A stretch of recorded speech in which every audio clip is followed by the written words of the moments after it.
de l'écran ne sera conservé ni localement ni à distance. Donc, je me demande est-ce que ça va s'enregistrer, puisque je ne En tout suis cas, moi j'enregistre, donc parfait. Tout va être D'accord, enregistré. ok, tout va être enregistré. Super, très bien, d'accord.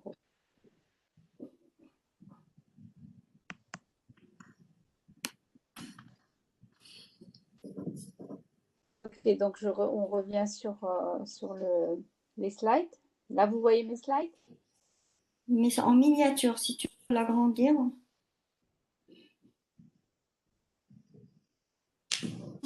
C'est bon? Non, et un petit souci au niveau de la visualisation.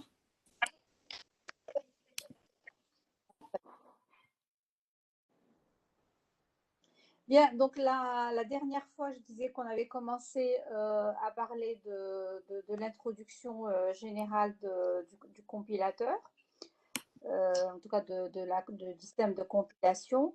Je vais aller très brièvement. Donc, on a parlé du compilateur qui transforme le code source en un code cible tout en affichant des messages d'erreur lorsqu'il rencontre des soucis. Et on a parlé en fait d'un certain nombre de choses, dont l'interpréteur, la différence avec la compilation. On a vu aussi tout ce qui est pré-processing, l'édition de liens, le chargement et ainsi de suite. On a, oui, ici c'était la différence avec l'interpréteur. Et on avait terminé avec ce tableau qui donnait quelques exemples justement de compilation et d'interprétation. Et on vous a demandé en fait de participer au forum. Alors, je n'ai pas pu avoir accès au forum. Bon, Madame Djouril a pu le faire et elle m'a fait état un peu de ce qu'il y a dedans. Donc, je crois comprendre que ça a été assez riche en discussion. C'est excellent. On est vraiment contente de ça. Alors, juste avant de donner la parole à Madame Djouril pour qu'elle puisse peut-être faire, ou peut-être on commence par ça. Je te donne la parole et tu peux tu peux parler un peu de ce qu'il y a eu sur le forum. Après, je reprends la main pour répondre à une question que j'ai reçue concernant la solution hybride. Donc, je te donne la Oui, main pour oui. peut-être En fait, parler en, du forum. en fait, ils ont la question se répétait en fait. Surtout, ils ont tous parlé, c'est-à-dire ils ont bien défini le compilateur. Il n'y a pas eu vraiment d'erreur proprement dite. C'est-à-dire que bon, ils ont bien compris ce que c'est qu'un interpréteur, ce que c'est qu'un compilateur, mais la plupart des questions entre parenthèses, là où ils se demandent vraiment à quoi il sert la solution hybride, c'est-à-dire les deux, c'est-à-dire qu'ils ne voient pas encore. Moi, à mon avis, c'est-à-dire que c'est un peu trop tôt pour eux. Donc maintenant, l'essentiel, c'est qu'ils ont compris les inconvénients. Il n'y a pas besoin de perdre le temps pour expliquer encore les avantages et les inconvénients. J'ai l'impression que tout le monde a compris ça. Franchement, à travers le fil conducteur, tout le monde a parlé des inconvénients et des avantages. C'était bien. Mais là où il y a c'est-à-dire le point d'interrogation pour eux, c'est à quoi il sert cette histoire hybride. Donc, franchement, moi aussi, je suis vraiment très contente. C'est ça, vraiment, ils sont allés loin avec l'utilisation, avec les exemples, les outils, aussi les langages. Ils ont donné des exemples. Ça prouve qu'ils font leur petite recherche et c'est super. C'est exactement ce qu'on veut. Qu'il aille aller chercher donc et voir et aller avoir de l'avance un petit peu je veux dire ce que veut dire, à quoi il sert le compilateur. Mais bien sûr, cette histoire d'hybride, la solution hybride, c'est nouveau. Enfin, c'est nouveau dans un terme que tu vas expliquer bien sûr toi, Delina, mais avant, ça existait au niveau du compilateur Java, bien sûr. Il y avait les deux, c'est-à-dire qu'ils utilisaient aussi bien le compilateur que l'interpréteur. Bon, en tout cas, c'était surtout ça, la question, je veux dire, la centrale, ce qu'ils n'ont pas saisi, enfin, ce qu'ils se demandent, le pourquoi le hybride, à quoi il sert. Donc, je te redonne la main, Delila, pour. Ça marche. Pour le hybride, alors si je prends le cas du Java, je crois que la question que j'ai reçue, c'était un peu dans ce sens. Si je prends le cas du Java, en fait, le Java, on commence d'abord par compiler, par une phase de compilation qui fait passer du code Java vers du bytecode. En fait, ce sont les fameux points classe. Et à partir des points classe, on compile vers, il y a une interprétation avec la machine virtuelle. L'intérêt de faire ça, dans le cas de Java, c'est la portabilité. En fait, on dit que Java est un langage portable. Et si on compile, lorsqu'on va compiler un programme, on va passer d'un langage cible vers d'un langage source, ou plutôt d'un programme source vers un programme cible. Et le programme cible, il cible justement une catégorie de machines. Et du coup, on n'aura pas la portabilité. Alors qu'avec l'interpréteur, on peut justement, en fonction de la machine virtuelle que nous avons, on peut tout à fait avoir cette interprétation. Et donc, du coup, dans le cas de Java, l'objectif, c'est complètement la portabilité. Et très souvent, lorsqu'on fait ça, c'est pour avoir la portabilité. Une deuxième catégorie de questions, c'est en fait le just in time et le head of time. Donc, le head of time, donc le AOT, les compilateurs de cette catégorie, c'est la compilation classique. En fait, c'est une compilation de bout en bout, tout simplement. Le just in time, en fait, son objectif. Alors, Si tu permets, Delilah, oui, ton écran n'est plus partagé. C'est normal? je n'en sais rien. On voit l'écran. En fait, je crois que si. Donc, je disais pour le just in time, c'est une solution qui est encore différente et en fait, on part du constat suivant. Lorsqu'on utilise un interpréteur, l'intérêt de l'interpréteur, outre le fait que en fait, il va permettre la portabilité, c'est qu'il facilite le débugage. Pourquoi il facilite le débugage? Parce qu'en fait, quand l'interpréteur fonctionne, il va prendre chaque instruction, il va la coder, ou en tout cas la transformer, et il va l'exécuter. Et du coup, quand on débug et qu'il y a une erreur, ben on sait très bien à quel niveau l'erreur s'est passée et c'est plus facile de débugger. Le compilateur, qu'est-ce qu'il fait? Il va compiler tout le texte et donc il va optimiser, il va faire tout un ensemble de choses. Et à la fin, quand on va commencer le débugage, quand on a une erreur, ben en fait, ce n'est pas sûr que c'est au niveau de l'instruction même qui a causé un problème. Par contre, l'intérêt du compilateur, bien entendu, c'est le fait que ce soit plus rapide que l'interpréteur. Alors, le just in time veut en fait, c'est la solution hybride qui veut en fait profiter des avantages de l'interpréteur et du compilateur. Et donc, l'idée, c'est de pouvoir compiler, mais ne compiler qu'à la dernière minute exactement comme le fait l'interpréteur. Et c'est-à-dire, c'est compiler partie par partie le code. Et du coup, on peut justement avoir l'avantage de la rapidité, mais aussi l'avantage de l'interpréteur et donc essentiellement du débugage. J'espère que c'est clair. Si vous avez des questions là-dessus, évidemment, surtout ne pas hésiter à les mettre sur le chat.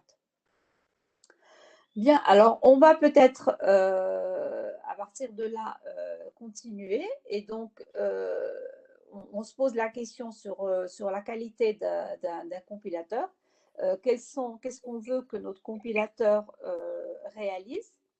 Et donc un forum, je crois, a été Oui. ouvert, n'est-ce pas? Oui, donc il est ouvert et puis là encore, on espère que ça sera aussi riche que dans le cas du forum de la dernière fois. Oui, Dalila, en fait, le forum, il y avait les deux questions et Très bien. ils ont répondu aux deux questions. Donc, ils ont répondu Excellent. aussi à la qualité. Mais je pense qu'au niveau de la qualité, les réponses, c'est-à-dire que la majorité, ils ont parlé des fonctionnalités, des choses comme ça, c'est-à-dire l'analyse lexicale, l'analyse syntaxique. Nous, on aurait voulu voir qu'est-ce que vous demandez à un compilateur. C'est-à-dire qu'en fait, les qualités, on ne demande pas en fait les fonctionnalités, mais on a demandé les qualités. Bon, il y en a très peu qui sont allés droit au but, c'est-à-dire au niveau des qualités. les performances, la vitesse d'exécution et tout ça. Donc, la plupart en parlaient plutôt des fonctionnalités. Donc, voilà la réponse d'une manière générale. Ok, et ben, donc là, en fait, on va corriger un petit peu.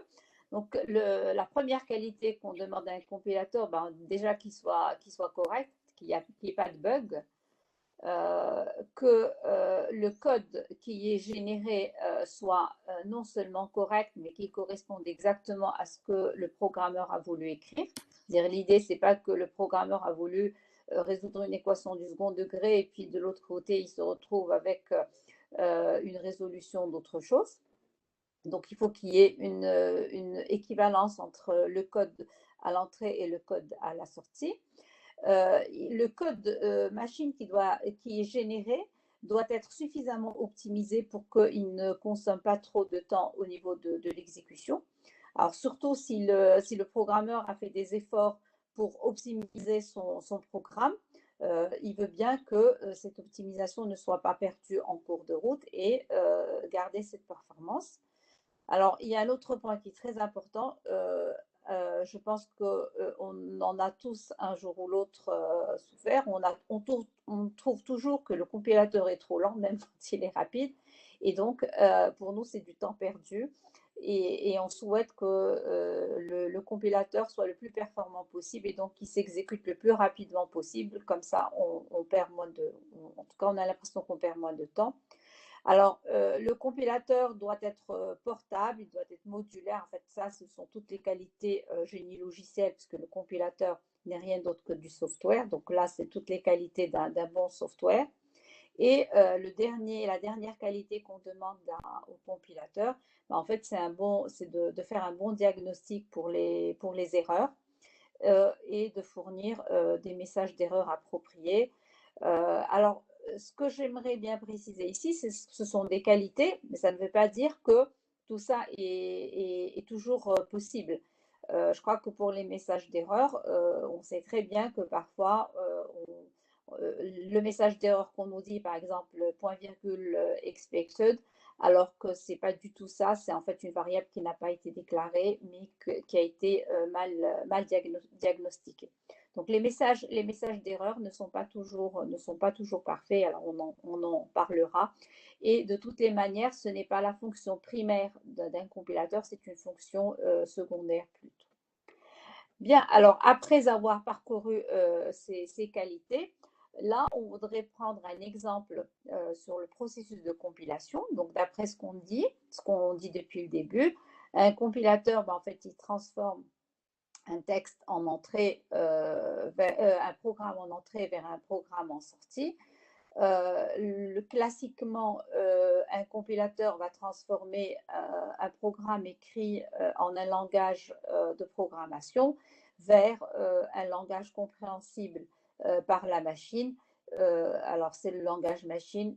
Généralement, on parle d'assembleur parce que c'est plus facile de le visualiser plutôt que de visualiser une série de 0 et de 1. Donc là, en fait, on prend l'exemple d'un programme qui est très très court, c'est juste une instruction, où on fait l'addition, où on multiplie en fait une variable R avec la constante 60 et on l'ajoute à une autre variable I et le résultat est loadé ou est chargé dans une variable A.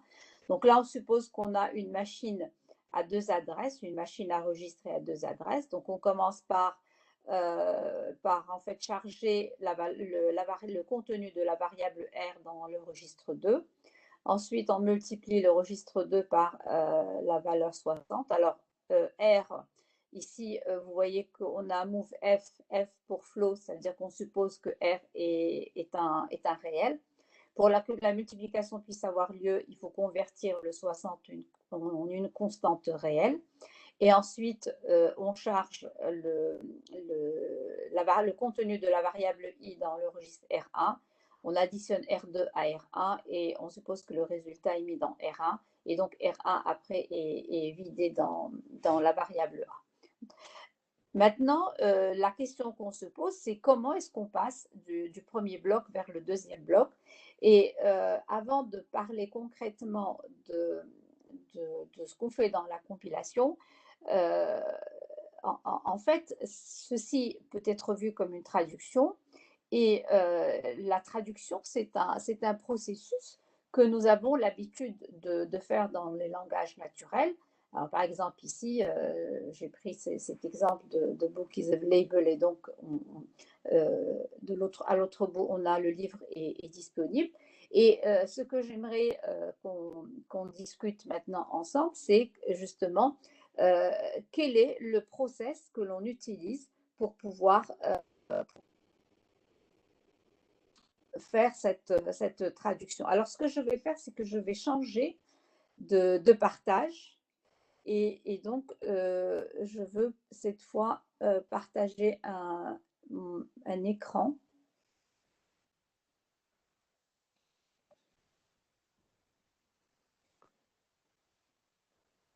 Voilà, je vais partager le tableau blanc.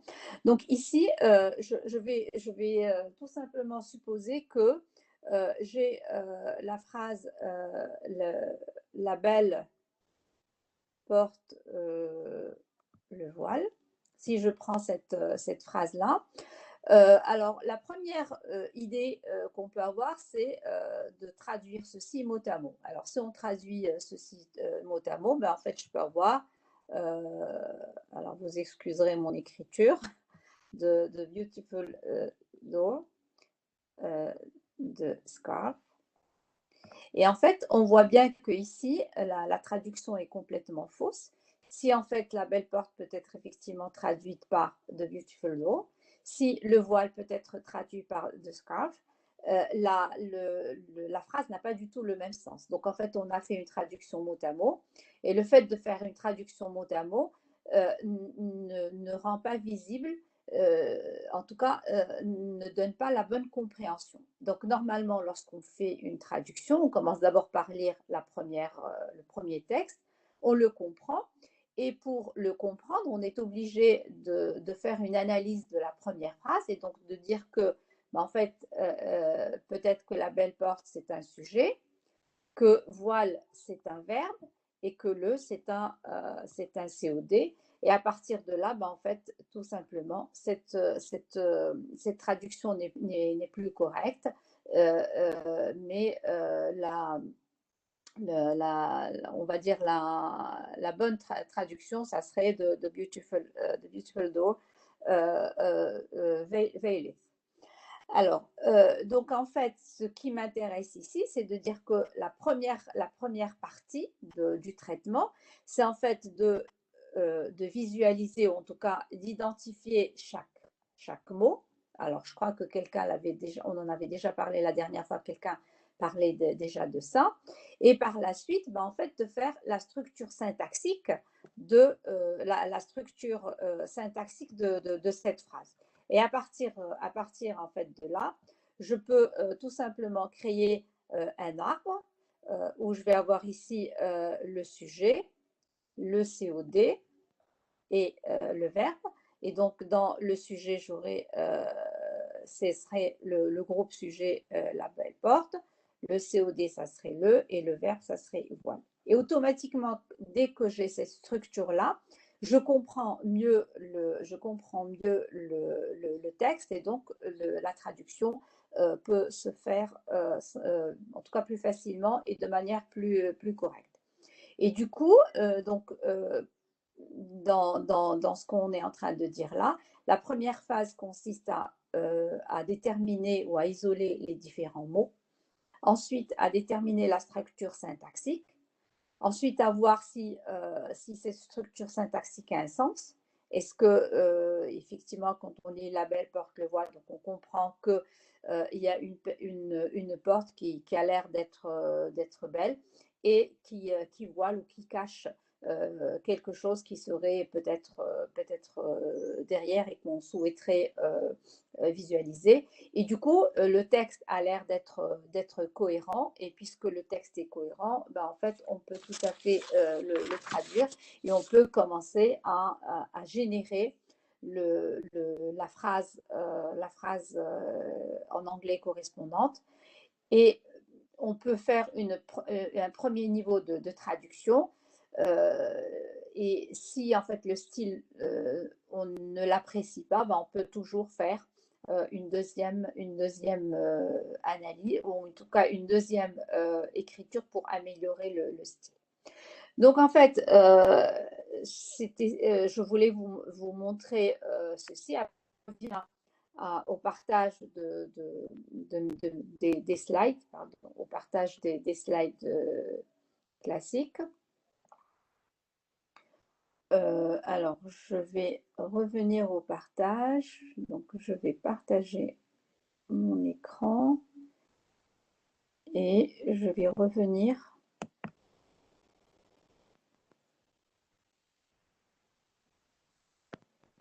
Voilà, je vais revenir.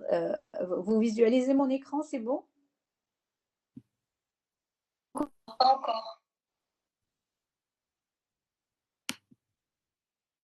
Donc là, en fait, à partir de ce qu'on a dit tout à l'heure, la première phase, c'était déterminer ou isoler les mots. Alors, c'est ce qui correspond à ce premier bloc donc, de l'analyse, c'est ce qu'on appelle l'analyse lexicale.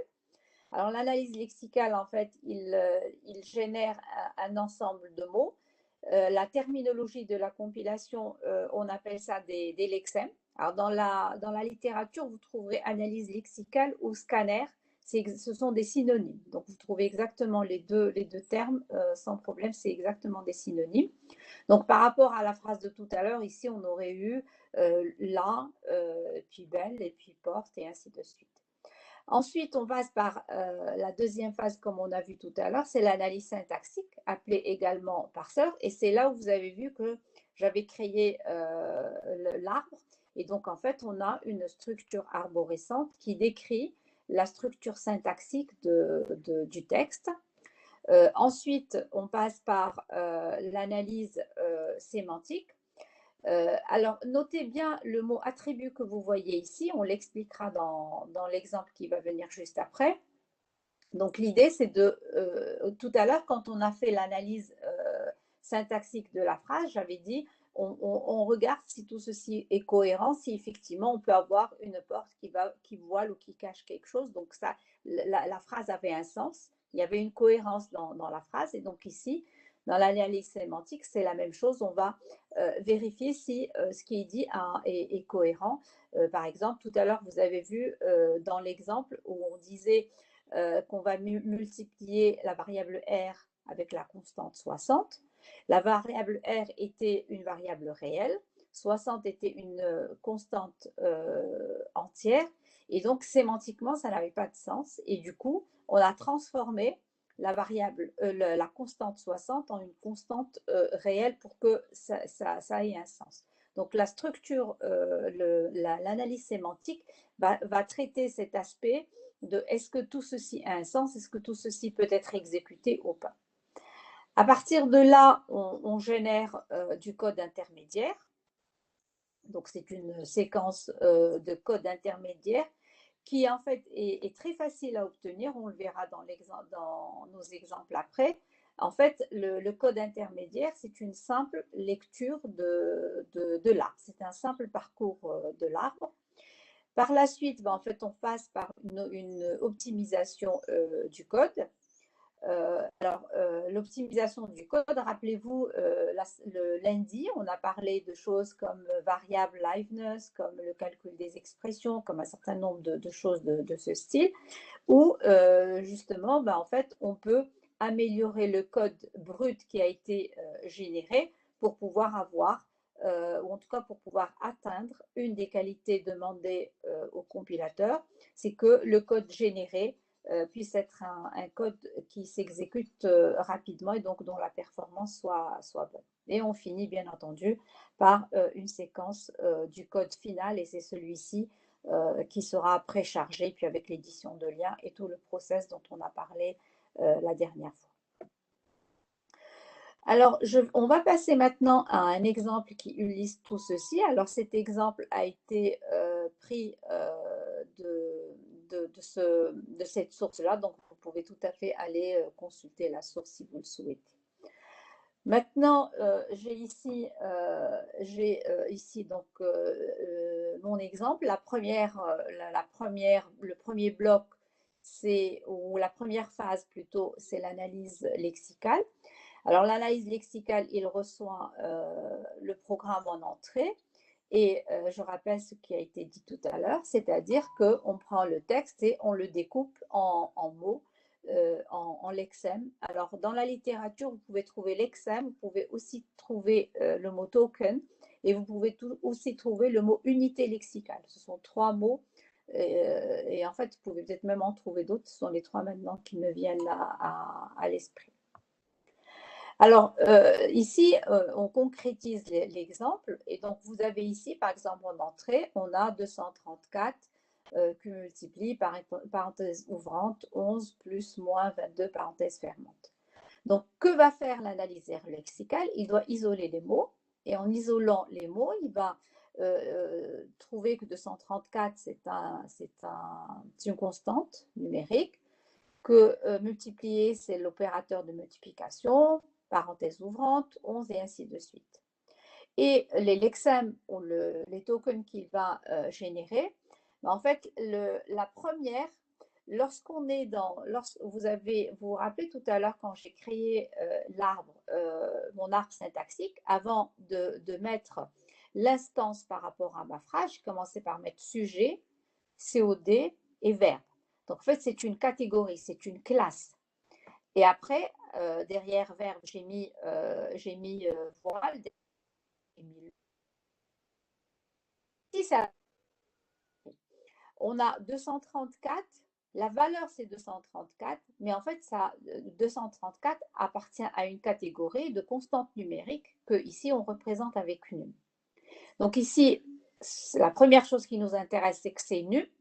Et après, entre parenthèses, alors ce qui est entre parenthèses, vous vous en rappelez, on y reviendra plus tard, c'est ce qu'on appelle des attributs. J'en ai parlé tout à l'heure, c'est la deuxième fois que je vais en parler, et on va en parler encore, et on va en parler même on les oubliera un moment, puis on va les ressortir peut-être à la deuxième partie donc les 7 semaines suivantes, on parlera de grammaire attribuée et de choses comme ça.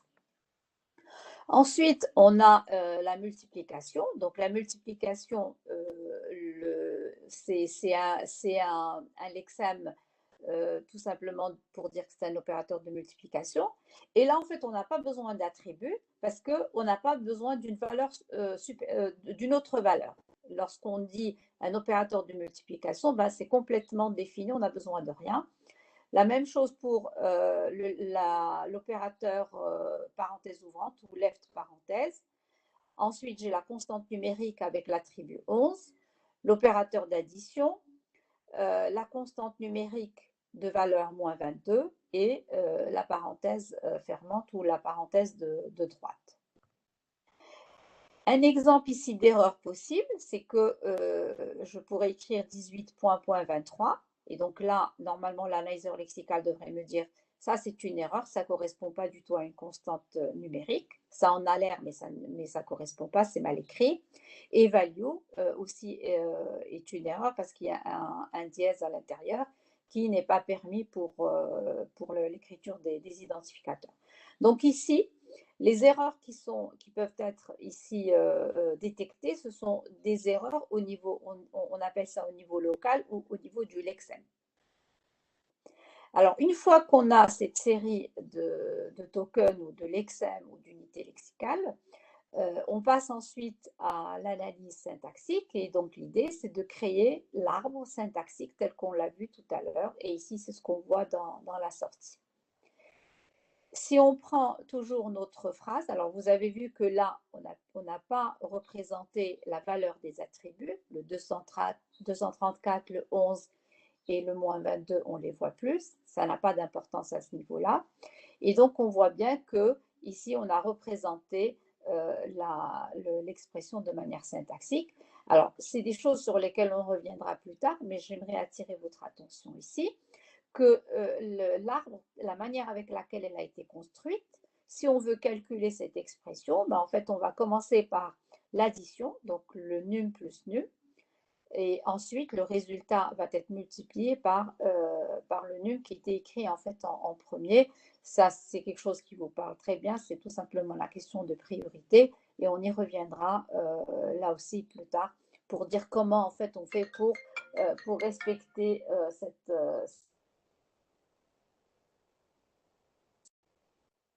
je vais éteindre mon téléphone.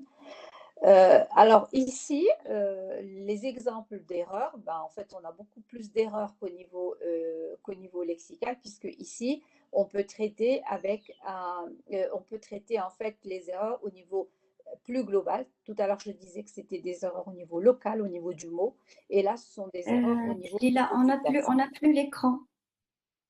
Encore, en attendant que ça. C'est bon, c'est bon. Ah, ok, donc c'est bon. Alors,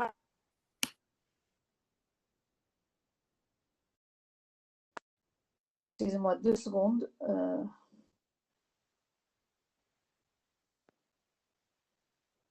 Voilà, là, on ne sera plus dérangé.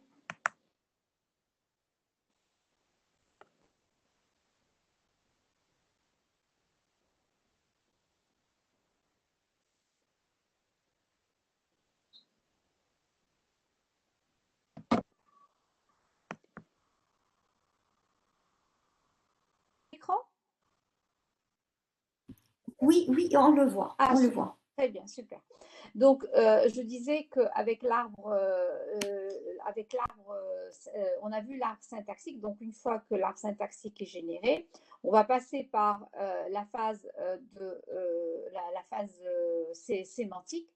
Et donc, dans la phase sémantique, ici, par exemple, on remarque que on a K qui n'est pas déclaré. On déclare I, on déclare J, mais K n'est pas déclaré, donc c'est une erreur sémantique.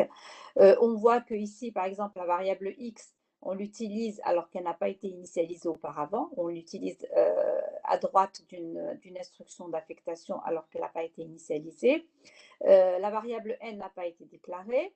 Et on retourne J qui est un entier alors que normalement, on doit retourner un pointeur sur un entier et non pas un entier. Donc, toutes ces choses-là doivent être détectées au niveau de l'analyse sémantique, plus d'autres choses, ce sont évidemment que des exemples. Par la suite, on passe vers l'optimisation du code, donc en fait le code optimizer. Et là, on a ici l'exemple qui est donné dans la référence dont on vous a parlé tout à l'heure. Alors, je suppose qu'en entrée, en fait, on a cette fonction qui calcule une somme. Alors, une somme un peu compliquée, mais une somme quand même. Et quand on l'optimise, en fait, on récupère ce qui est à droite. Alors, je ne voudrais pas trop rentrer dans les détails de cette optimisation, mais en fait, cette optimisation, elle utilise l'exemple dont on a parlé la dernière fois, c'est-à-dire le calcul des expressions et les variables liveness. Alors, vous voyez que dans le texte original, on a la variable i, la variable x et y. Dans l'optimisation, on a rajouté deux variables, u et v. Alors, quelle est la raison? Si vous voyez ici l'expression qu'on a à gauche, vous avez x est égal à x plus 4 fois a sur b fois i, plus i plus 1 fois i plus 1. Entre le moment où on utilise la première fois i plus 1 et la deuxième fois i plus 1, le i n'a pas changé.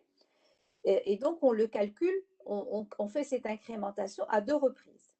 Pour pouvoir éviter de le faire à 2 reprises, en fait, on crée une variable t dans laquelle on affecte le i plus 1 et automatiquement, si vous regardez dans la partie de droite, au lieu d'avoir i plus i fois i plus i, il suffit d'avoir t fois t.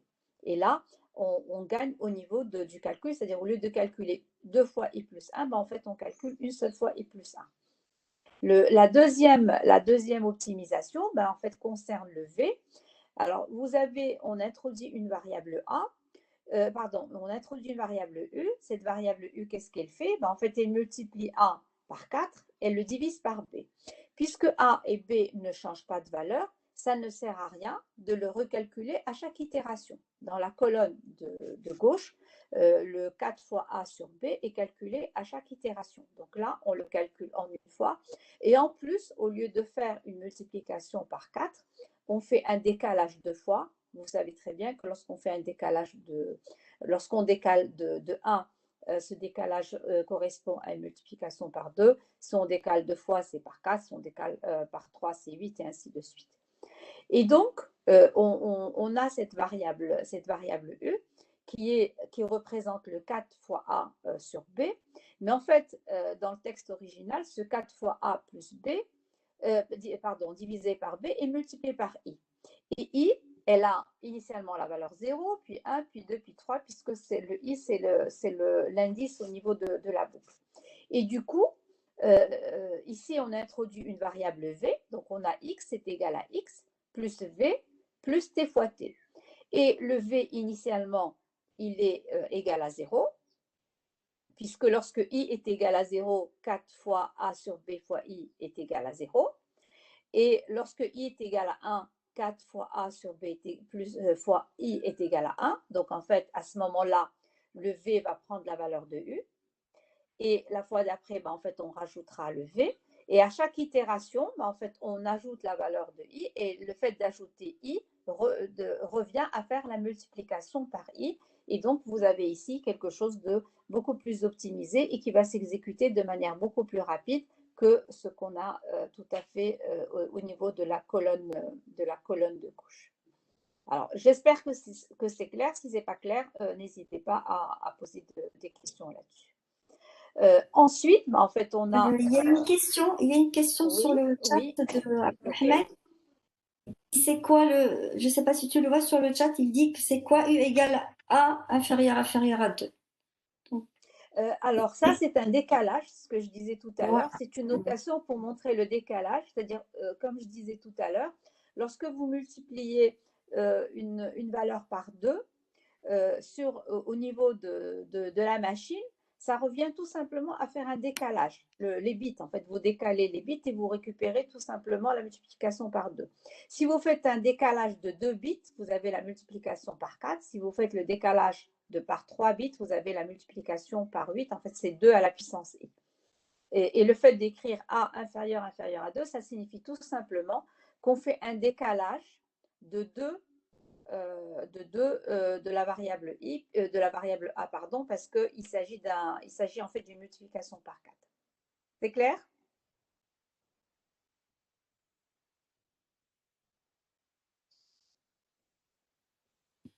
Oui, c'est bon? Est-ce qu'il y a pour la première itération, est-ce qu'il y a une erreur? Je reviens. Pourquoi il y aurait une erreur pour la première itération? Parce que à la première itération, on a 4 fois A sur B fois I étant égal à 0, c'est égal à 0. Donc 4 fois A sur B fois I est égal à 0. Et donc ici, V, la première itération, V est égal à 0. Donc il n'y a pas d'erreur. Ça marche? Ok, on avance. Oui. En fait, il n'y a pas d'erreur, mais si vous voulez, on peut Division détailler. par 0? Non, non. Division Pardon? par 0. Bon, de toute façon, c'est un exemple en fait pour Non, mais il expliquer. n'y a pas de division par 0, on divise par I. On ne divise pas par V, on divise par I. Et la priorité fait qu'on commence par la multiplication. Bon, ici, en fait, ce sont des opérateurs qui ont exactement la même priorité. Donc, on commence par le plus à gauche. Donc, on commence d'abord par faire 4 fois A. Après, le résultat, on le divise par B. Et le résultat, on le multiplie par I. C'est-à-dire, dans le cas de la première itération, par 0. Il n'y a vraiment pas d'erreur. Alors, on passe. Donc, ici, pour le code généré, donc, en fait, à partir de là, on génère le code final, comme on disait tout à l'heure. Et le code, ici, on ne va pas le parcourir, c'est le code généré à la fin. Pardon, là, je suis en train d'écrire.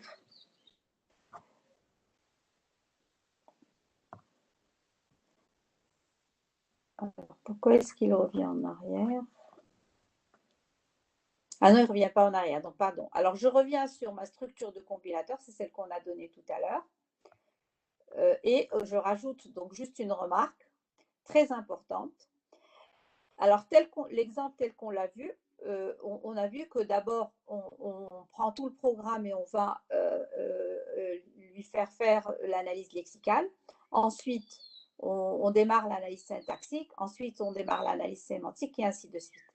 En fait, si on veut un compilateur qui s'exécute rapidement, ce n'est pas une bonne démarche et il n'est pas nécessaire en fait d'exécuter les phases l'une après l'autre, mais on peut, quand on prend une information, on devrait aller le plus loin possible. Donc, je localise un mot ou un lexème, j'essaie de le traiter du point de vue syntaxique si je peux, j'essaie de le traiter du point de vue sémantique si je peux, et je peux aussi, si je peux encore, faire le code intermédiaire. Et donc, du coup, on va extraire des lexèmes ou extraire un lexème et essayer de prendre ce lexème le plus loin possible avant de revenir pour demander un autre lexème. Alors, parfois, ça ne sera pas possible et puis on en demandera 2 ou 3 et aller le plus loin possible avec ce bloc pour revenir. La deuxième remarque, c'est que les structures de données intermédiaires, on n'est pas obligé de les construire. C'est-à-dire l'arbre syntaxique, tel qu'on l'a vu tout à l'heure, on n'est pas forcément obligé de la construire. Il suffit parfois de savoir qu'il est possible de la construire et ça suffit largement. Et donc, du coup, ça permet aussi de gagner du temps dans l'exécution d'un compilateur. Bien sûr, tout ça, on le verra plus en détail par la suite. Alors, on a un deuxième exemple qui est pris du livre qu'on vous a donné. On vous a demandé aussi de lire cette partie-là. Donc, vous avez cet exemple de position est égale à initiale plus rate fois 60. Alors, l'objectif à travers cet exemple-là, c'est juste, je vais passer très rapidement, c'est juste de parler des variables.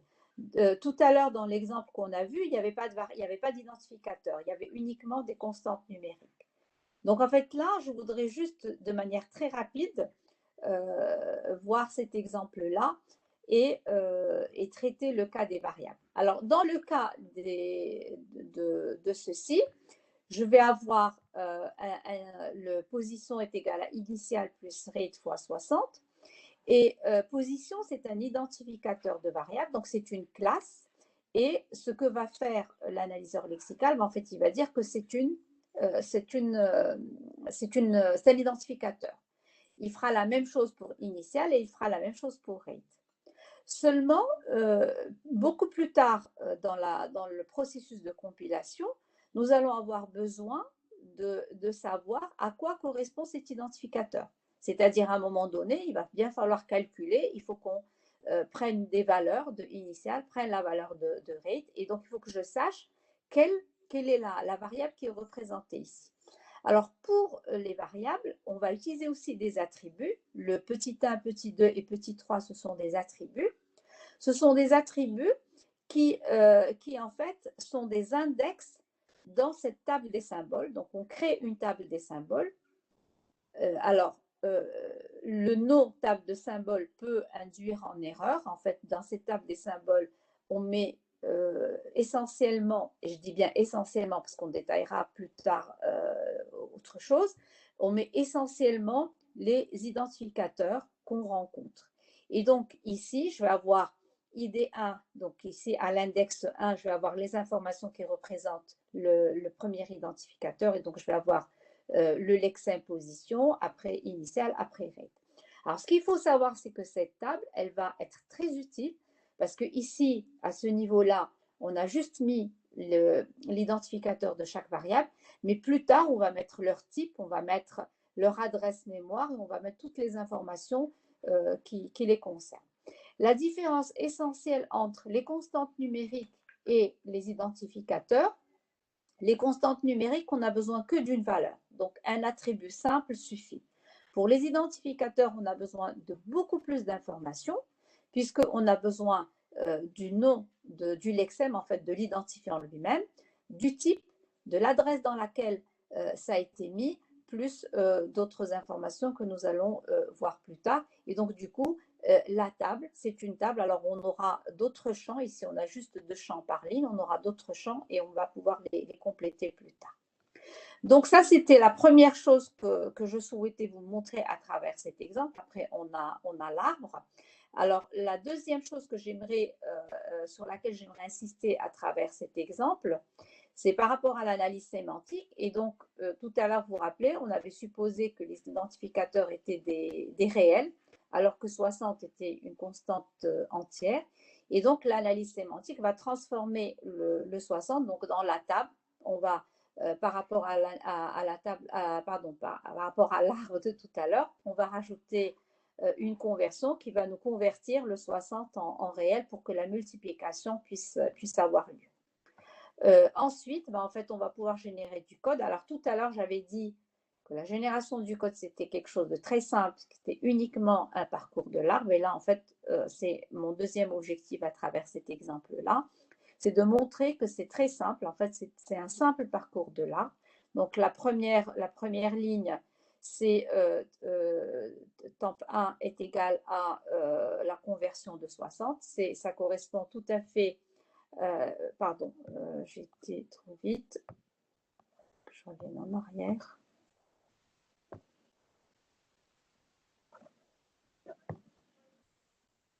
Non, c'est pas grave, j'arrive pas à revenir en arrière. En fait, c'est tout simplement une lecture de... Voilà, je vais y arriver. Là, je reviens en arrière. C'est bon.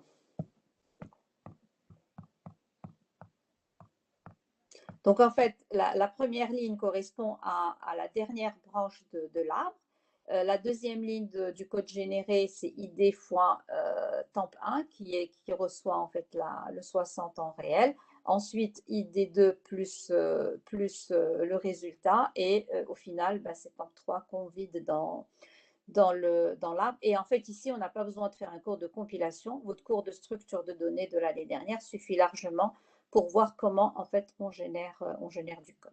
Alors, à partir de là, en fait, il faut optimiser. Et voilà, ici, je passe très rapidement. Je ne vais pas revenir sur cette optimisation. Et on finit par arriver au code intermédiaire qui est exactement le code que je vous ai montré tout à fait au début. Donc, voilà pour cette introduction. Donc, en fait, les phases peuvent être parfois combinées, c'est-à-dire qu'on peut faire du sémantique alors qu'on est en train de faire du lexical. On verra des exemples de ce genre. Et pour nous, en fait, ce cours va essentiellement faire le focus sur l'analyse lexicale, l'analyse syntaxique. On parlera aussi de génération de code avec des actions sémantiques. On parlera aussi un peu de sémantique. En fait, ce qu'on veut dire ici, c'est que l'aspect optimisation ne sera pas traité sera quasiment pas traité au niveau de ce cours. Et donc, alors là, c'est parti.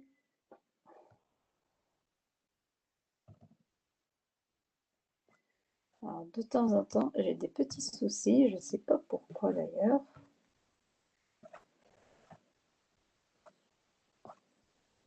Voilà, j'y arrive. Donc, c'est pas vrai, ça va tellement vite. Donc, pour répondre aux qualités requises, les informations ne doivent pas circuler dans un seul sens. Donc, en fait, quand on disait qu'on a l'analyseur lexical qui envoie un analyseur syntaxique, qui envoie l'analyseur sémantique et ainsi de suite, c'est pas bon. Parfois, en fait, on peut avoir l'analyse syntaxique qui envoie des choses au lexical et le sémantique qui envoie des choses au syntaxique et ainsi de suite. Les phases ne sont pas forcément exécutées en séquentiel, donc non pas l'une après l'autre, mais en fait, on peut avoir un mélange au niveau de ces choses-là pour qu'on puisse avoir une optimisation. Et comme on disait tout à l'heure, les structures de données ne sont pas toutes utiles et ne sont pas toutes nécessairement construites dans leur intégralité. Donc voilà, avec ce slide, on finit la partie introduction. Et on passe aux besoins théoriques. Donc, là, normalement, là, l'idée, c'est de voir comment l'analyse lexicale fonctionne. Mais pour qu'on puisse voir comment l'analyseur lexical va fonctionner, on a besoin d'être outillé pour ça. Et donc, on va aller chercher des outils au niveau des théories des langages qui vont pouvoir résoudre les problèmes que nous nous posons au niveau de l'analyseur lexical. Et donc, on peut prendre 2 ou 3 minutes, ou même, enfin, peut-être moins ou plus si vous avez des questions, avant d'aborder cette partie-là. Alors, est-ce qu'il y a des questions sur l'introduction avant d'enchaîner pour la partie besoin théorique? Wafa, il y a des questions? Non, il n'y a pas forcément, il y a pas de questions, il n'y a pas eu vraiment des questions on a traité au niveau de l'exemple. Ça marche. Sinon, il n'y Donc, a pas eu vraiment de questions sur le chat en tout cas. S'il y en a d'autres, bah ouais, on on peut répondra. De manifester toute façon, n'hésitez pas. Vous pouvez, comme on sur dit, le chat. Voilà, moi je voilà, suis le chat, donc vous ça marche. pouvez y aller. Ok. Donc, en fait, les outils dont on aura besoin pour l'analyseur lexical, ce sont, on en a pas mal parlé la dernière fois, ce sont essentiellement les automates. Donc, on aura besoin des automates. Mais pour pouvoir parler d'automates, ben, en fait, on aura besoin de notions de langage, de notions de relation. Et donc, on introduira un certain nombre de concepts. Alors, le vocabulaire, ça a déjà été cité lundi par l'un d'entre vous. On parlera de chaînes, de concaténation, d'expressions régulières et ainsi de suite. Ensuite, on verra comment est-ce qu'on passe de vocabulaire ou de langage vers des automates et aussi comment minimiser les automates, comment les rendre déterministes. Alors, vous imaginez que si on va utiliser les automates pour faire de l'analyse lexicale, si les automates ne sont pas minimales, c'est-à-dire si on a un automate qui n'est pas optimisé, bah, ça veut dire qu'on va perdre du temps au niveau de l'analyse lexicale. Et donc, il est très important que les automates soient écrits de la manière la plus minimale pour qu'on ne perde pas du temps. Et la troisième partie, bah, en fait, ça sera quelque chose qui nous permettra en fait de voir comment est-ce qu'on passe des langages vers les automates et vice-versa, et on parlera à ce moment-là de langage d'état fine. Donc voilà un peu ce que, on va dire, l'annonce de ce qu'on va voir dans le cadre du chapitre que nous démarrons tout de suite. Alors la première chose que nous avons ici, en tout cas dans ce premier slide, c'est d'aller chercher dans le dictionnaire ce que dit le dictionnaire. Alors bon, en présentiel, en fait, on aurait dit d'abord vous, qu'est-ce que vous dites, qu'est-ce que vous pensez que c'est qu'un langage, mais là, bon, on va essayer de ne pas perdre beaucoup de temps avec ça. Donc en fait, le langage, c'est quelque chose qu'on utilise tous les jours. Là, pour faire ce cours, on utilise un langage. Et donc un langage, c'est finalement un message qui doit passer d'un émetteur vers un récepteur.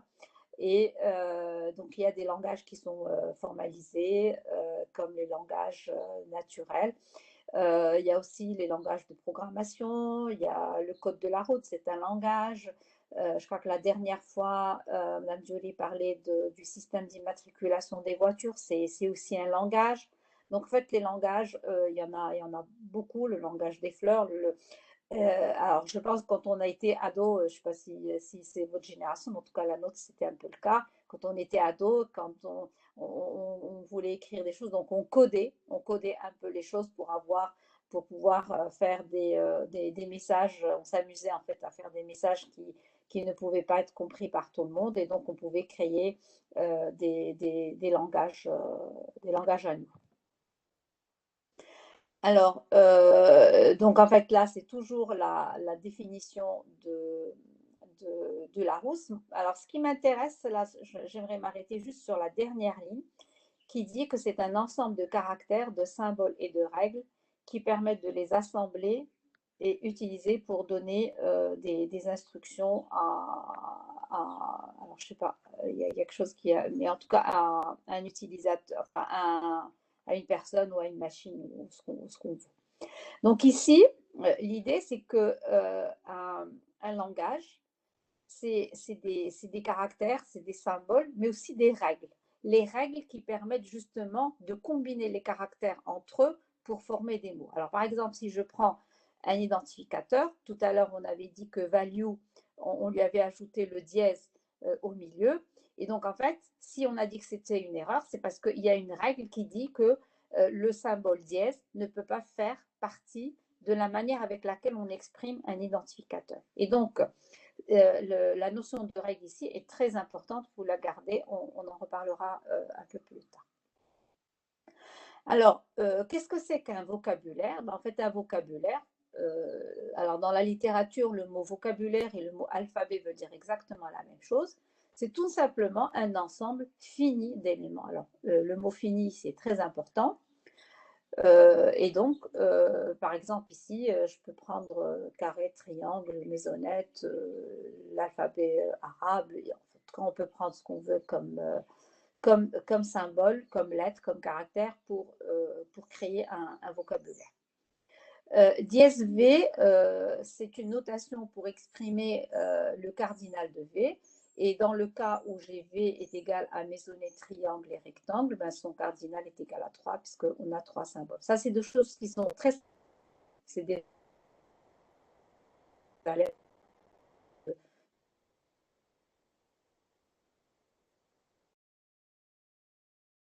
du vocabulaire, une suite éventuellement vide. C'est-à-dire que je peux tout à fait avoir une chaîne vide.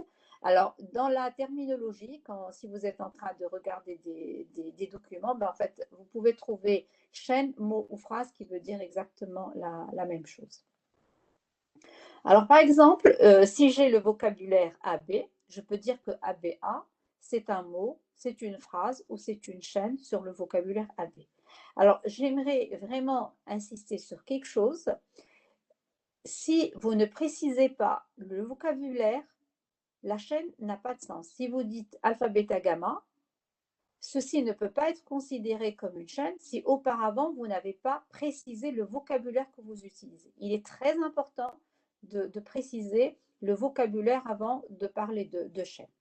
Donc la deuxième chaîne, c'est maisonnette, triangle, machin, et donc c'est une chaîne de V. Après, on a aussi début X, 2 points égal 1, fin, est une chaîne du vocabulaire. Alors le vocabulaire ici contient le mot début, X, 2 points égal 0, 1, 2, 3 jusqu'à 9 et fin. Donc vous voyez qu'on ne peut pas parler de chaîne si on ne précise pas le vocabulaire sur lequel on est en train de parler. Alors ici, il y a une notion très importante, c'est la notion d'ambiguïté. Alors, j'en ai pas parlé tout à l'heure, mais tout à l'heure, quand j'ai pris la phrase « la belle porte le voile », j'ai donné une structure syntaxique de cette phrase en disant que la belle porte, c'était un sujet, que le, c'était un COD et que voile, c'était un verbe. Mais en fait, on aurait pu prendre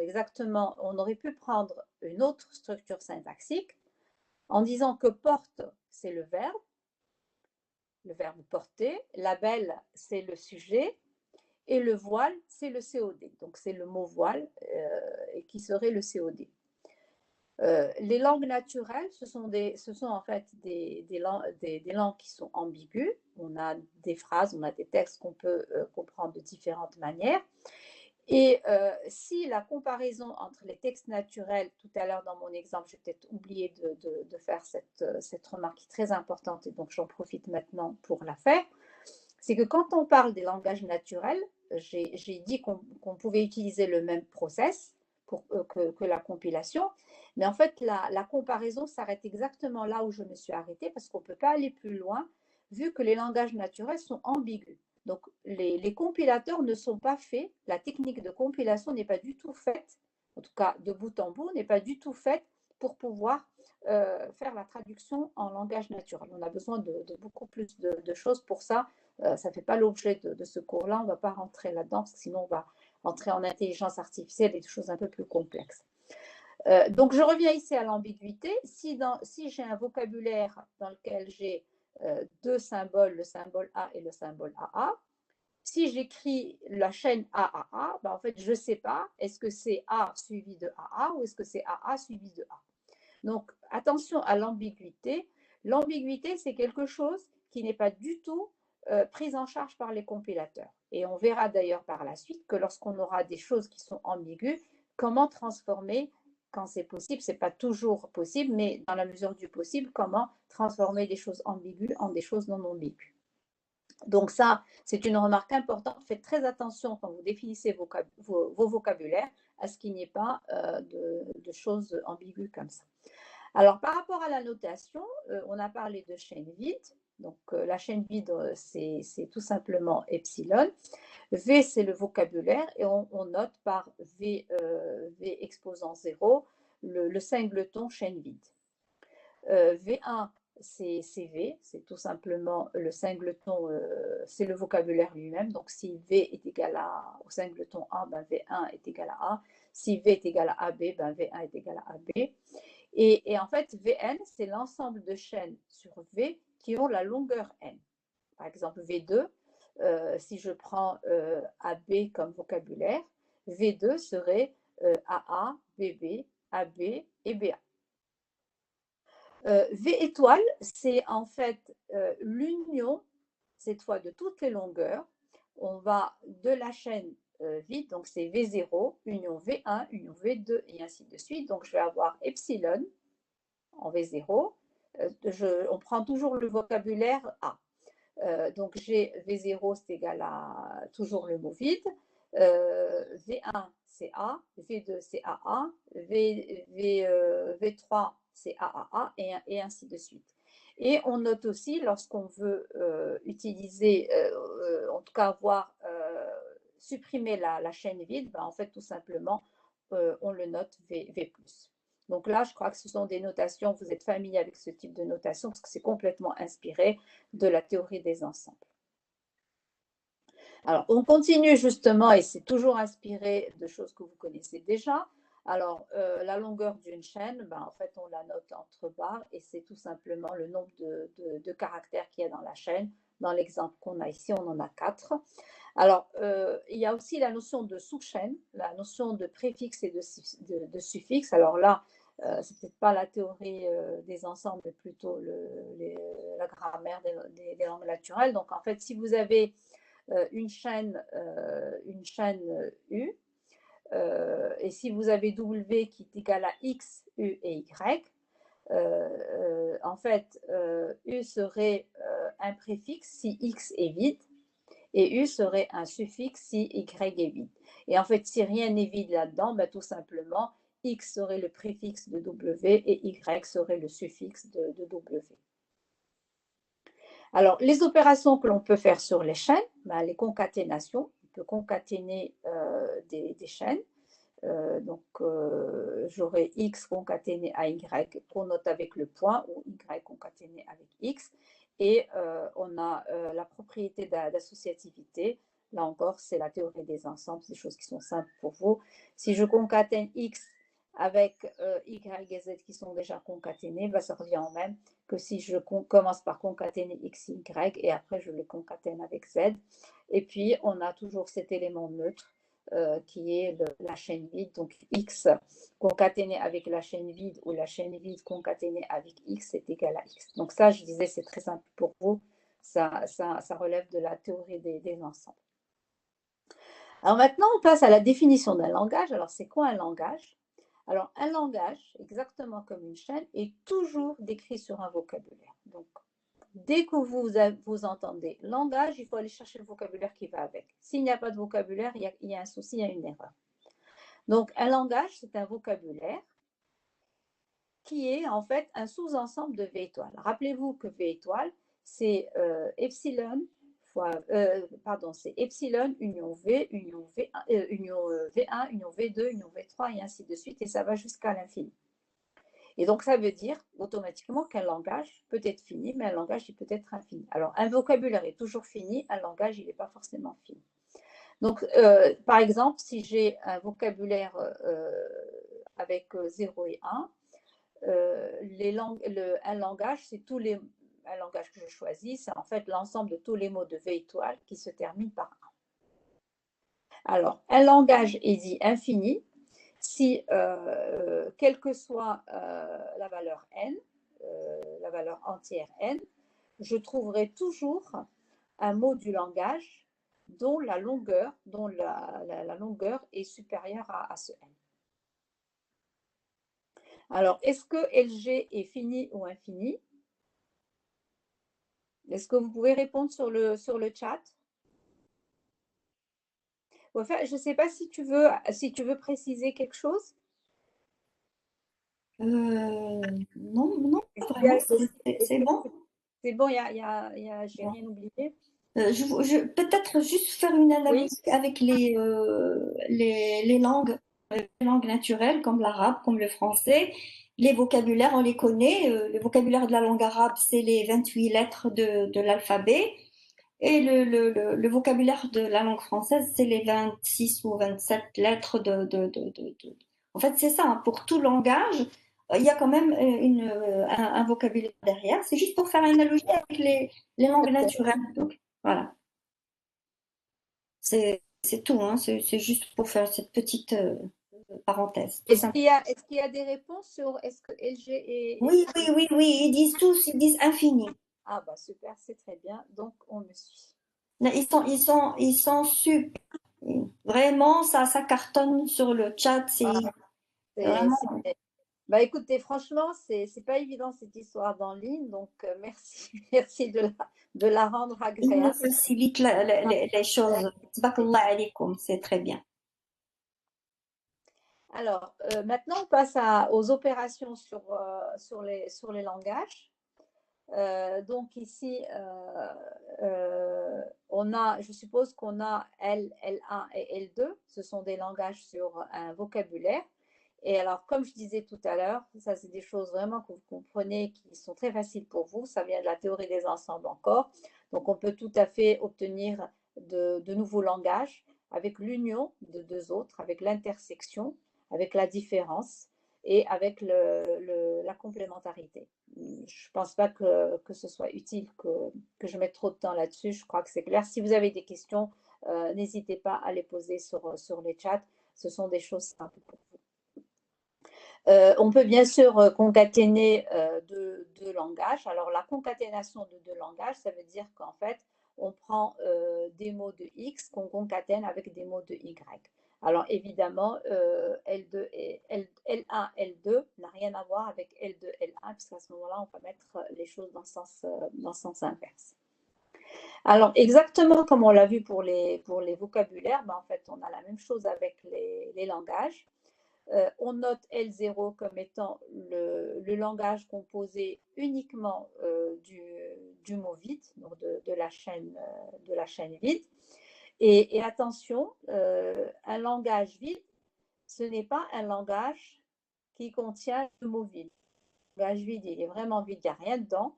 Et un langage composé du singleton chaîne vide, il contient cette chaîne ou ce mot qui est vide.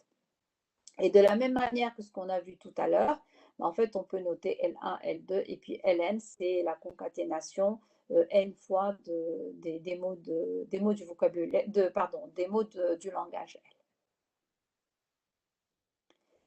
Alors, la dernière opération, qu'on appelle la concaténation itérée, mais que dans la littérature, vous trouverez aussi beaucoup le mot opérateur de Kleene. C'est peut-être moi ce que j'utilise le plus comme terme, donc l'opérateur de Kleene.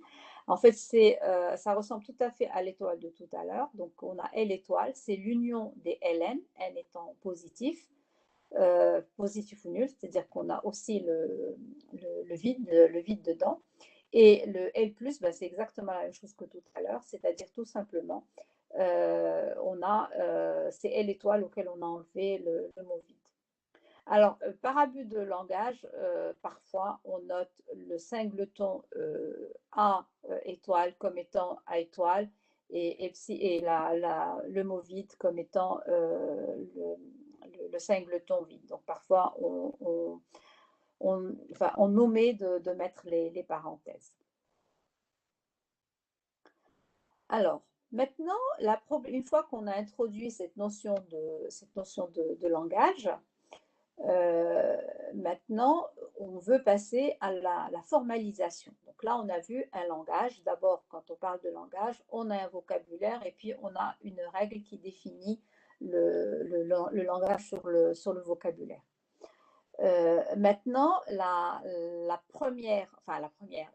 question qui se pose, c'est comment est-ce que je définis justement les règles d'un langage? Comment je définis l'ensemble des mots qui appartiennent à un langage? Alors en fait, si c'est un langage de petite taille, c'est pas compliqué, c'est pas la peine d'aller chercher des choses trop complexes. Ben, en fait, s'il est de petite taille, ben, il suffit tout simplement de lister l'ensemble des mots du langage. Alors, c'est un peu ce que font les dictionnaires des langues naturelles qui, en fait, regroupent dans un même bouquin l'ensemble des mots, de la langue. Alors évidemment, par exemple, on ne va pas trouver les verbes conjugués, on va trouver juste les verbes à l'infinitif. Donc il y a des simplifications pour réduire, sachant que en fait, les langues, c'est quelque chose de très grand. Ce n'est pas forcément une petite taille. Maintenant, si la taille est grande, ben, il faut donner le vocabulaire, bien entendu. Excuse-moi, là, je pense Oui. qu'il y a un décalage parce qu'on est toujours sur l'autre slide. Ah oui? Oui, il y a un décalage. Donc, toi, tu parles, en fait, on n'a pas encore le slide sur. On est encore sur la conquête. Voilà, là, c'est bon. Parfait. Là, c'est bon, d'accord. Là, vous êtes sur l'expression de langage ou sur la concaténation? Sur l'expression de langage. Voilà, c'est de ça que je parlais, d'accord. Donc, je vais peut-être reprendre cette partie très rapidement. Alors, en fait, je disais que maintenant qu'on a compris qu'est-ce que c'est qu'un langage, qu'on l'a défini avec, on va dire, qu'on a eu le formalisme mathématique de la chose. Maintenant, la question, c'est comment on exprime un langage. Tout à l'heure, on parlait des fameuses règles. Vous vous rappelez, tout à l'heure, je vous dis, rappelez-vous des règles. Il nous faut en fait des règles qui permettent d'exprimer le contenu d'un langage. Et donc, il y a deux types de langages. Il y a les langages de petite taille. Les langages de petite taille, ben, c'est tout simplement, on n'a pas besoin de se compliquer la vie, on va tout simplement lister, énumérer l'ensemble des mots du langage, l'ensemble des chaînes du langage. Et je disais, je ne vais pas revenir là-dessus, je disais que c'est ce que font les langues naturelles avec une certaine simplification lorsqu'ils créent les dictionnaires. Ils listent en fait un ensemble de mots de la langue.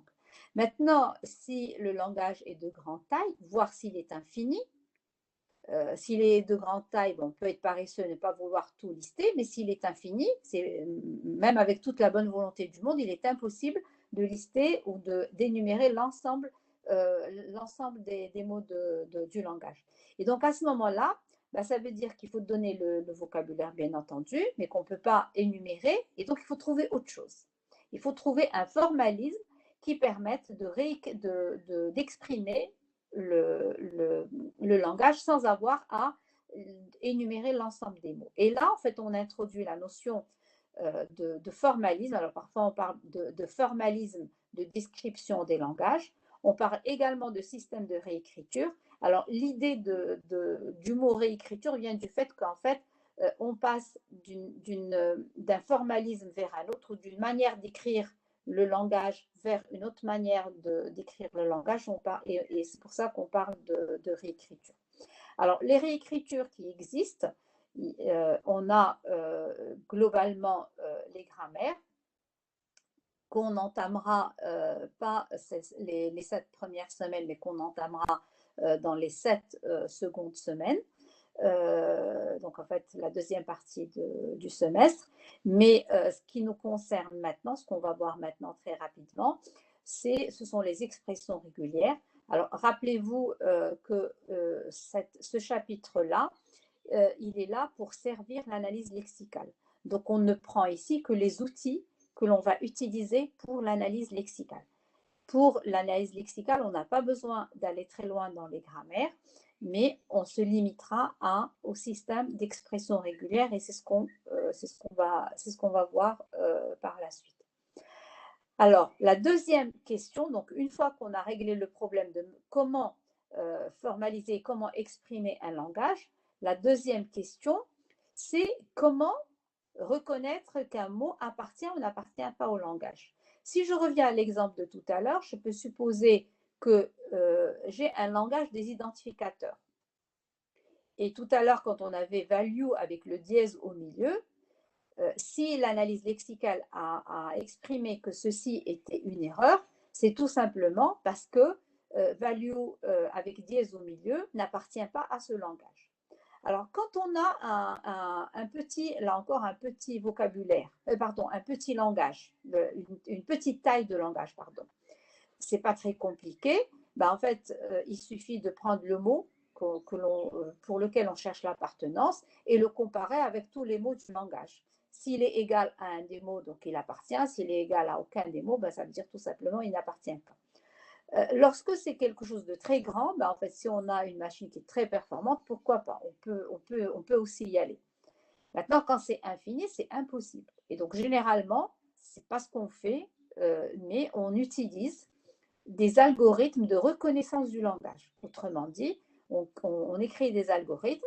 Ces algorithmes, on leur donne le formalisme du langage que l'on a envie de traiter.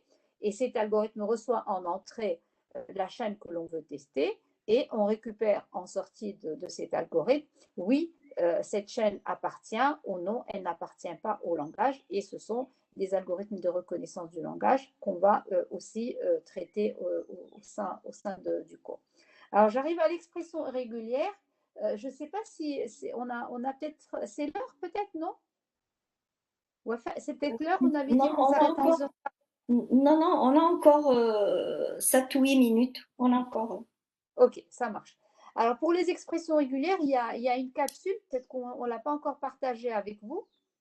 En fait, on va la partager avec vous plus tard. Alors, qu'est-ce que c'est qu'une expression régulière? Pour pouvoir définir cette expression régulière, on va partir d'exemples. Donc, en fait, les identificateurs, j'ai beaucoup parlé des identificateurs, ils sont utilisés dans les langages de programmation et ils sont définis, ils sont exprimés moyennant une expression régulière.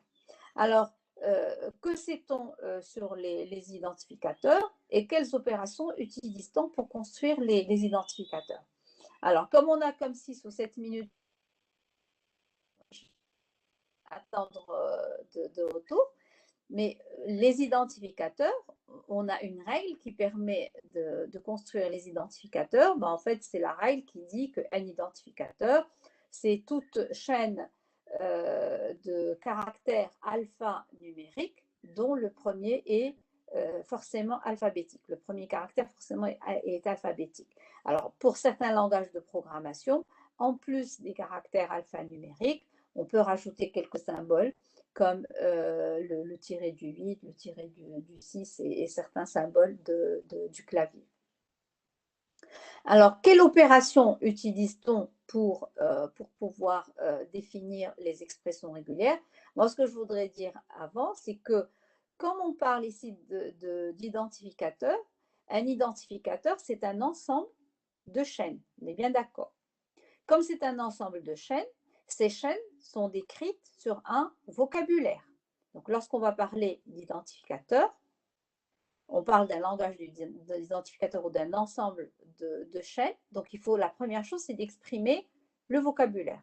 Alors, le vocabulaire, ça serait éventuellement, si je prends juste les alphanumériques, ça sera tous les chiffres de 0 à 9 et les lettres de A jusqu'à Z, éventuellement avec les majuscules si on souhaite faire la différence. Et quelles sont les opérations qu'on va utiliser? Parmi les opérations que nous avons vues tout à l'heure, l'opération que l'on va pouvoir utiliser, ça sera tout simplement la concaténation. C'est-à-dire qu'un identificateur sera l'identificateur AB, c'est en fait le A du vocabulaire concaténé avec le B du vocabulaire. Donc, on utilise les opérations de concaténation. Alors, ici, le langage des identificateurs, tel qu'il est défini ici, peut être défini par l'expression régulière. Donc là, en fait, on vous donne directement l'expression régulière des identificateurs avant de l'expliquer. C'est bien de le donner par l'exemple. Donc, en fait, l'idée, on a dit que le premier symbole est forcément alphabétique. Et donc, la première lettre, ça peut être un A. Alors, le plus, ça exprime le OU. Donc, on peut prendre soit un A, soit un B, soit un C, soit un Z majuscule, soit un A minuscule, un B minuscule, et ainsi de suite, que l'on va concaténer avec aussi bien des lettres majuscules, des lettres minuscules ou des caractères numériques. Et rappelez-vous de cet opérateur de Kleene qui permettait d'avoir des chaînes de longueur soit nulle, c'est-à-dire de prendre la chaîne vite, soit de longueur 1, soit de longueur 2, et allons jusqu'à la longueur infinie. Et donc ici, si je regarde ça, je peux dire que petit a, c'est un identificateur, que grand X, c'est un identificateur, que grand B concaténé avec 0, c'est un identificateur, que grand B concaténé avec petit a, concaténé avec A, concaténé avec C, concaténé avec NAS, c'est encore un identificateur, et ainsi de suite. Et donc, si vous avez bien compris ceci, vous voyez qu'on a déjà introduit la notion d'expression régulière et vous avez vu que, en fait, pour pouvoir définir des expressions régulières, on va devoir utiliser des opérateurs. Et ici, on a quasiment tous les opérateurs dont on a besoin. On a l'opérateur de concaténation, on a l'opérateur du OU qu'on note ici avec le plus et on a l'opérateur d'itération qu'on note ici avec l'étoile. Donc en fait, on a les trois opérations possibles. On peut imaginer de faire exactement la même chose avec les constantes numériques. Une constante numérique, c'est quoi? C'est en fait une suite de caractères numériques. Donc à ce moment-là, mon vocabulaire serait tout simplement de 0 jusqu'à 9. Et mon expression régulière serait 0 plus 1 plus 2 plus 3 plus 9 concaténé avec 0 plus 1 plus 2 plus 3 plus 9 avec l'opérateur de Kleene. Et donc, peut-être qu'on va arrêter avec ce slide, on y reviendra peut-être en début de séance prochaine. Les expressions régulières, alors, les expressions régulières sont définies les unes par rapport aux autres. En fait, ils se définissent par rapport à elles-mêmes. Donc là, et comme quand on a des choses comme ça qui se définissent par rapport à elles-mêmes, il faut en fait il faut le point de départ. Et donc le point de départ, c'est que l'ensemble vide est une expression régulière qui décrit le langage vide. Rappelez-vous tout à l'heure, on avait parlé du langage vide, c'est le langage qui ne contient rien du tout. Donc, un langage qui ne contient rien, l'expression régulière, ben en fait, c'est un petit langage, on n'a pas besoin d'aller chercher des opérateurs ou des choses compliquées, ben tout simplement, on a une expression régulière vide qui dit que qui exprime le langage vide.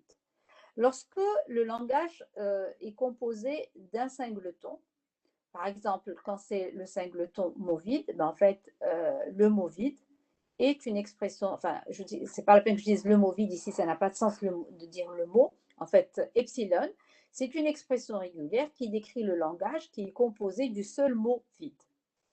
Et de la même manière, à chaque fois que j'ai un langage qui est composé d'un singleton, je n'ai pas besoin d'aller chercher des choses compliquées, l'expression régulière est exactement le contenu. C'est-à-dire ici, on est dans le cas de petits langages et on les décrit de manière explicite.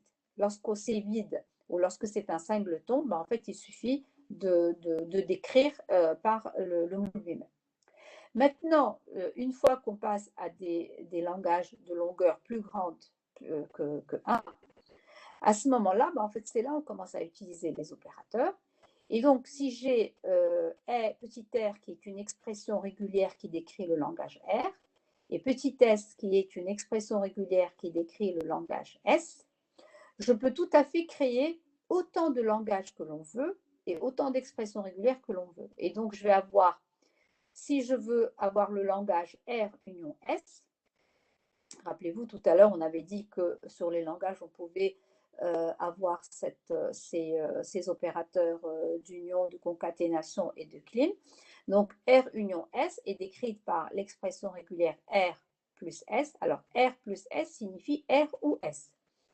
R concaténé avec S décrit le langage qui est obtenu de la concaténation du langage R et du langage S. Rappelez-vous que la concaténation et le langage RS, il est composé des mots de R concaténés avec les mots de S. Et du coup, l'expression régulière R concaténée à petit r concaténé à petit s a tout à fait un sens. Et de la même manière, quand j'ai R étoile qui est en fait l'opérateur de clean, ben en fait, si petit r est l'expression régulière qui définit grand R, R étoile, ce sera l'expression régulière qui définit le langage R étoile. Alors, on va s'arrêter là. Alors, je rappelle que vous allez avoir une capsule qui va décrire les expressions régulières et une autre qui va décrire les automates. On va vous les mettre pour lundi prochain, donc vous les visualisez s'il vous plaît avant. Et vous avez ici des exercices que, en fait, voilà, c'est un test. Pardon, vous avez ici comment dire, vous avez été et puis, alors, la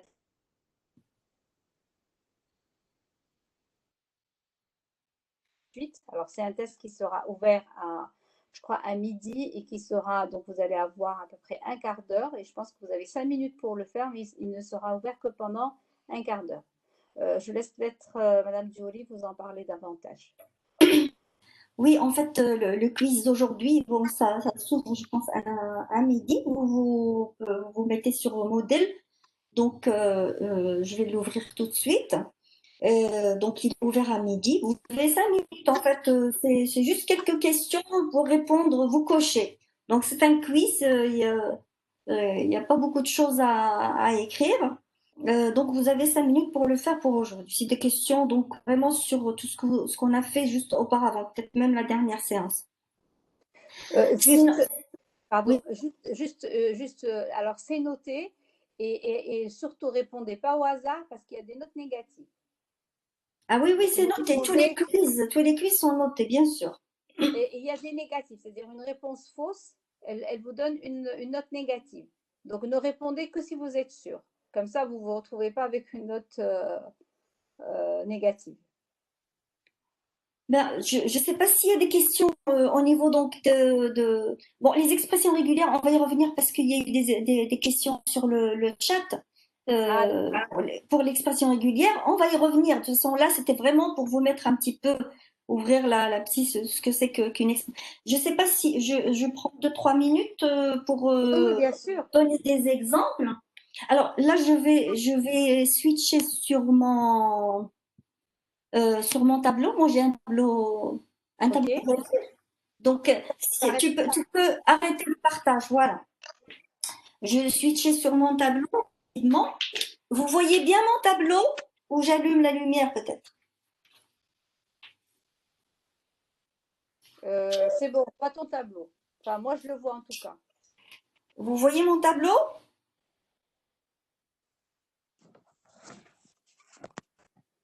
Oui, oui. Vous voyez. OK. Donc, rapidement. Oui. Donc, on dit alors rapidement, si je prends par exemple le vocabulaire V, c'est AB. D'accord? Donc, en fait, comme a dit, c'est juste pour récapituler un petit peu sous forme d'exemple ce que vient de dire Madame Chalmy. Donc, quand on a, je veux dire, par exemple, si je vous dis tous les mots de longueur 2, tous les mots de longueur 2, mon langage, c'est tous les mots du vocabulaire V de longueur 2. Donc, vous allez me dire rapidement, donc tous les mots de longueur 2, donc ça va être A1, AB, B1 et BB. Est-ce qu'il y en a d'autres? Il n'y en a pas. D'accord? Donc, vous voyez, là, j'ai pu définir mon langage sans expression régulière. C'est parce que mon langage est fini. Alors, par contre, si je vous dis, je veux tous les mots, mon langage, c'est tous les mots qui commencent par A. Tous les mots qui commencent par A, ben, vous voyez bien qu'il y a une infinité. Donc là, je ne peux pas le décrire sous forme, donc, tous les mots qui commencent par A. Donc, ça va être, bien sûr, ça va être A. Vous voyez mon tableau toujours? OK. Donc, ça fait A et tous les mots, hein, si je peux dire, donc je vais aller vite là pour ne pas prendre trop de temps parce qu'il faut vous quitter. Donc, il commence par A, donc je commence par A et je mets tous les mots donc de AB. Donc, c'est pour ça que je mets en fait, voilà. Donc, A concaténé avec n'importe quel mot de A et B. Donc, ça peut être AA, ça peut être AB, ça peut être AA, B et ainsi de suite. D'accord? Donc, je mets A concaténé avec AB. L'étoile. Pardon, Wafa, tu as oublié. Oui, oui, bien sûr, étoile. Donc là, c'est bien sûr quand je dis AB, et ça peut recommencer. Mais le plus important, c'est que mon mot commence par A. D'accord? Donc ça, c'est ce que j'appelle tout simplement l'expression régulière de mon langage qui correspond à tous les mots qui commencent par A. Donc c'est juste pour vous donner, c'est juste des exemples. Bon, tout ça, elle l'a dit ma collègue, mais bon, c'est sous forme d'exemple. Alors maintenant, si j'ai, par exemple, je vous dis, j'ai deux langages. Le langage des mots qui commencent par A et le langage des mots qui commencent par B, par exemple. Donc, si je peux faire ça, donc je dis, donc ça va être A, hein, donc ça va être celui-là, plus tous les mots qui commencent par B, par exemple. Alors, vous allez me dire, c'est quoi ça? Si vous avez bien compris, c'est quoi ça? Ça veut dire quoi? En fait, tout simplement, ce sont tous les mots du vocabulaire. Tous les mots du vocabulaire, ou bien ça commence par A, ou bien ça commence par B. Mais en tout cas, donc c'est juste pour vous dire, en fait, le plus ici, c'est le OU.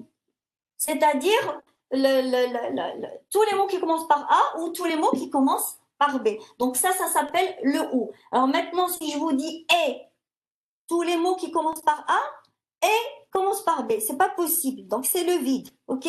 Alors si je vous dis tous les mots qui commencent par A et qui finissent par B. Alors là, ça marche plus, ça. D'accord?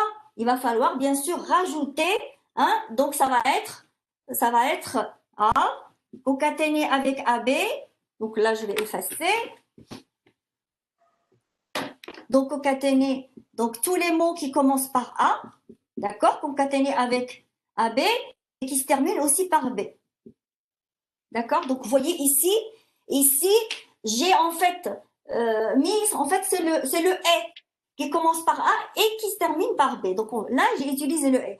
Donc avant d'aller là, j'aurais pu mettre CA, AB, étoile.